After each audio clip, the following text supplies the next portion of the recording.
তোমরা দেখছো BS প্র্যাকটিসেট YouTube channel. প্রত্যেকটি বন্ধুকে অসংখ্য ধন্যবাদ সাথে থাকার জন্য। যাই হোক, একটু খুশির খবর বলতে পারো। রাজ্য সরকারি কর্মচারীদের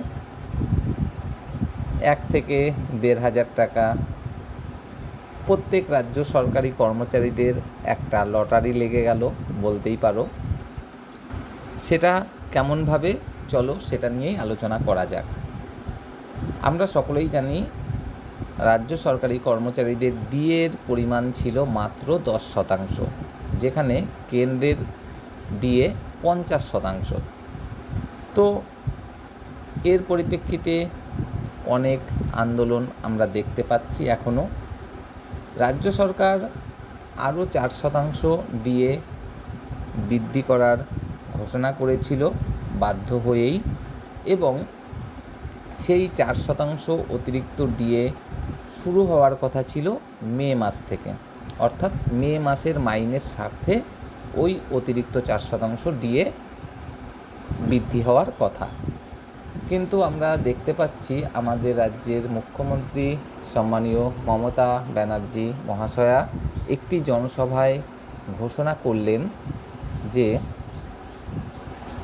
এই অর্থবর্ষের শুরুর মাস অর্থাৎ এপ্রিল মাস থেকেই 14% হারে ডিএ দেয়া হবে।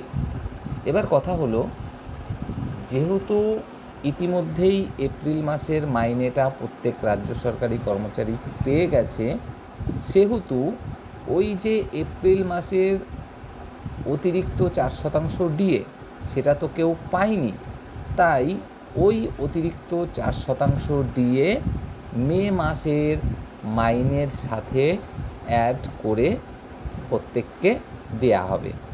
তো সেক্ষেত্রে গড়পড়তা হিসাবে যার যেমন মাইনে সেই হিসাবে ডিএটা সে পাবে 4% হারে। কেউ বা হয়তো পাবে 1,000, কেউ বা পাবে 1,200, কেউ বা পাবে 1,500। তো সেই কারণেই কিন্তু প্রথমেই বলা হলো প্রত্যেক রাজ্য সরকারি কর্মচারীদের 1 থেকে 1,500 টাকার একটা লটারি লেগে গেল। তো যাই হোক, খুব খুশি হলাম বিষয়টা দেখে। তবে সেরকম খুশি হতে পারলাম না। কেন? কারণ একটাই, ডিএর পরিমাণ কত? মাত্র 14%, যেখানে কেন্দ্রের ডিএ 50%। তো যাই হোক, আশা করব আগামী দিনে এই ডিএটার সমতা আনা হবে কেন্দ্রের সমানে।